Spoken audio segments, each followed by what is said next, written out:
Hello മക്കളെ, CET നമ്മുടെ എക്സാമൊക്കെ കഴിഞ്ഞിട്ട് ഇനി അടുത്തത് എന്ത് ചെയ്യണമെന്ന് ചോദിച്ചിട്ട് കുട്ടികൾ എന്ത് ചെയ്യാറുണ്ട്, സ്ഥിരമായി മെസ്സേജ് ചെയ്യാറുണ്ട്. അപ്പോൾ അവർക്ക് വേണ്ടിയിട്ടുള്ള ഒരു വീഡിയോ ആണ്. എനിക്കറിയാം നിങ്ങളുടെ CET എക്സാമൊക്കെ കഴിഞ്ഞു, നിങ്ങൾ ഏകദേശം അടുത്ത് എന്താണ് ചെയ്യേണ്ടത്, അടുത്ത് എന്താ സ്റ്റെപ്പ് എന്ന് പോലും എന്ത് ചെയ്യുന്നില്ല. പല കുട്ടികൾക്കും എന്ത് ചെയ്യത്തില്ല, അറിയത്തുണ്ടാവില്ല. അത് കുട്ടികളുടെ കുഴപ്പമല്ല. എന്തെന്നാൽ CET അങ്ങനെ ഒരു കോംപ്ലിക്കേറ്റഡ് ആയിട്ടുള്ള ഒരിത് തന്നെയാണ്. അവർ NTA എക്സാം നടത്തുന്നു, അതുവഴി പല കാര്യങ്ങളിലോട്ടും എന്ത് ചെയ്യുന്നുണ്ട്, അവരവരുടെ എക്സാം വഴിയിട്ട് പല യൂണിവേഴ്സിറ്റീസിലോട്ടും പല ഗ്രൂപ്പുകളിലോട്ടും എന്ത് ചെയ്യുന്നുണ്ട്, അവരുടെ അഡ്മിഷൻസ് വിടുന്നുണ്ട്. അപ്പോൾ അതിനൊക്കെ നിങ്ങൾ എന്ത് ചെയ്യണം, നിങ്ങൾ ശ്രദ്ധിക്കേണ്ട കുറേ കാര്യങ്ങൾ എന്ത് ചെയ്യുന്നുണ്ട് ഇതിലുണ്ട്.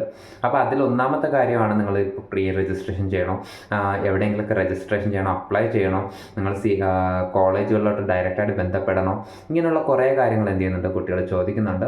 അപ്പോൾ അവരോടുള്ള എനിക്കുള്ള മറുപടി ഇതാണ്: നിങ്ങൾ ഇപ്പോൾ CET എക്സാം കഴിഞ്ഞിട്ട് നിങ്ങൾ ഇപ്പോൾ നിലവിൽ നിങ്ങളൊന്നും ചെയ്യേണ്ട ആവശ്യമില്ല. ഓക്കെ, അപ്പോൾ നിങ്ങൾ എപ്പോൾ ചെയ്യണമെന്ന് ചോദിച്ചു കഴിഞ്ഞാൽ, നിങ്ങൾ ചെയ്യേണ്ട കറക്റ്റ് ടൈമുകളുണ്ട് ഓരോ യൂണിവേഴ്സിറ്റിക്കും, അഥവാ ഓരോ കോഴ്സിനും. ഫോർ എക്സാമ്പിൾ ICAR ഉൾപ്പെടെയുള്ള ഓരോ കോഴ്സിനും എന്ത് ചെയ്യണം, സെപ്പറേറ്റ് ആയിട്ട് തന്നെ നിങ്ങൾ എന്താ ചെയ്യണം. പക്ഷെ അത് ചെയ്യേണ്ട ടൈം ഇപ്പോഴല്ല, അത് ചെയ്യേണ്ട ടൈം ആകുമ്പോൾ നമ്മൾ എന്ത് ചെയ്യാം, നമ്മുടെ യൂട്യൂബ് ചാനലിലൂടെ നമ്മൾ അറിയിക്കാം. ഓൾസോ നമ്മുടെ മെൻറ്റർഷിപ്പിലൂടെ നമ്മൾ എന്ത് ചെയ്യുന്നുണ്ട്, ആ കാര്യങ്ങൾ അറിയിക്കാം. ഓക്കെ, അപ്പോൾ അതിന് വേണ്ടിയിട്ട് നിങ്ങൾ എന്ത് ചെയ്യുക, നമ്മുടെ ചാനൽ ഫോളോ ചെയ്യുക, കൂടെ നിന്നോളുക. എന്തെന്നാൽ എല്ലാ അപ്ഡേറ്റ്സും നമുക്ക് എന്ത് ചെയ്യും, ആദ്യം തന്നെ ഈ ചാനലിലായിരിക്കും അറിയാൻ കഴിയും. കഴിഞ്ഞ 2 വർഷമായിട്ട് ഇത് ഫോളോ ചെയ്യുന്ന കുട്ടികൾക്ക് അറിയാം. ഇതുവരെ നമ്മൾ എന്ത് ചെയ്തിട്ടുണ്ട്, എല്ലാ അപ്ഡേറ്റ്സും കേരളത്തിൽ തന്നെ ഫസ്റ്റ് നമ്മളാണ് എന്ത് ചെയ്യുന്നത്, റിവീൽ ചെയ്യാറുള്ളത്. അതേപോലെ തന്നെ നമ്മൾ കഴിഞ്ഞ 2 വർഷങ്ങളിലായിട്ട് ഏകദേശം 750ഓളം കുട്ടികൾക്ക് നമ്മൾ എന്ത് ചെയ്തിട്ടുണ്ട്, നമ്മൾ CETയിലൂടെ അഡ്മിഷൻ വാങ്ങിച്ചു കൊടുത്തിട്ടുമുണ്ട്.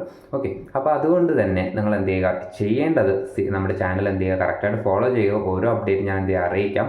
ഓൾസോ അടുത്ത് നിങ്ങൾ എന്തൊക്കെയാണ് ചെയ്യേണ്ടത്, അതേപോലെ നിങ്ങൾ അപ്ലൈ ചെയ്യാൻ വേണ്ടി എന്തൊക്കെ ഡോക്യുമെൻറ്റ്സ് നിങ്ങൾ റെഡിയാക്കി വെക്കണം, തുടങ്ങിയ കാര്യങ്ങളെല്ലാം നമുക്ക് എന്ത് ചെയ്യാം, തുടർന്നുള്ള വീഡിയോസിൽ നമുക്ക് കാണാം. ഓക്കെ, അപ്പോൾ നിങ്ങൾ എന്ത് ചെയ്യുക, ജസ്റ്റ് വീഡിയോ സേവ് ചെയ്ത് വെക്കുക, അല്ലെങ്കിൽ നിങ്ങൾ എന്ത് ചെയ്യുക, സബ്സ്ക്രൈബ് ചെയ്ത് വെച്ചേക്കുക. സബ്സ്ക്രൈബ് ചെയ്യാത്ത കുട്ടികളാണെങ്കിൽ ചെയ്തു വെച്ചതിന് ശേഷം ഓരോ വീഡിയോസും നിങ്ങൾ എന്ത് ചെയ്യാം, അറിയിക്കാം. ഓൾസോ നിങ്ങൾക്ക് എന്തൊക്കെയാണ് അറിയേണ്ടതെന്നുണ്ടെങ്കിൽ, എന്നാൽ നിങ്ങൾക്ക് നിങ്ങളുടെ ഭാഗത്തു നിന്ന് കുറേ ഡൗട്ടുകൾ ഉണ്ടാകും അല്ലേ. അപ്പോൾ അത് നിങ്ങൾ എന്ത് ചെയ്യുക, കമൻറ്റ് ബോക്സിൽ നിങ്ങൾ കമൻറ്റ് ചെയ്താൽ മതി. നമ്മൾ എന്ത് ചെയ്യാം, അതിനുള്ള റിപ്ലൈസും കാര്യങ്ങളും എന്ത് ചെയ്യാം, നമ്മൾ തരാം. ഓക്കെ, അപ്പം നിങ്ങൾക്ക് ആ കാര്യങ്ങളിൽ വേറെ ഡൗട്ടൊന്നും ഇല്ലയെന്ന് വിശ്വസിക്കുന്നു. എന്തെങ്കിലും നിങ്ങൾക്ക് എപ്പോഴെങ്കിലും സംശയം തോന്നിക്കഴിഞ്ഞാൽ നമ്മുടെ കമൻറ്റ് ബോക്സ് എപ്പോഴും നിങ്ങൾക്ക് വേണ്ടി എന്താണ്, ഓപ്പൺഡാണ്. അപ്പോൾ അതിലോട്ട് നിങ്ങൾക്ക് എന്ത് ചെയ്യാൻ പറ്റും, കമൻറ്റ് ചെയ്താൽ മതി. നിങ്ങളുടെ ഓരോ കമൻറ്റും എന്ത് ചെയ്യും, നമ്മൾ നോക്കുന്നുണ്ടാവും. എന്നിട്ട് അതനുസരിച്ചിട്ട് നിങ്ങളുടെ ആവശ്യങ്ങളനുസരിച്ചിട്ട് കുട്ടികൾ വീണ്ടും ഡൗട്ട്സുകൾ ആ ടോപ്പിക് റിലേറ്റഡ് ആയിട്ടുള്ള ഒരുപാട് ഡൗട്ട്സ് നിങ്ങൾക്ക് ഉണ്ടെന്ന് മനസ്സിലായി കഴിയുമ്പോൾ നമ്മൾ എന്ത് ചെയ്യും, ആ ടോപ്പിക് റിലേറ്റഡ് ആയിട്ടുള്ള വീഡിയോസും എന്ത് ചെയ്യും, നമ്മൾ ചെയ്യും. ഓക്കെ, അപ്പോൾ നമുക്ക് അടുത്ത വീഡിയോസിൽ നമുക്ക് എന്ത് ചെയ്യാം, കാണാം. നിങ്ങളുടെ കാര്യങ്ങളെല്ലാം നിങ്ങൾ എന്ത് ചോദിച്ചോളാം. ഓക്കെ, അപ്പം കാണാം കേട്ടോ.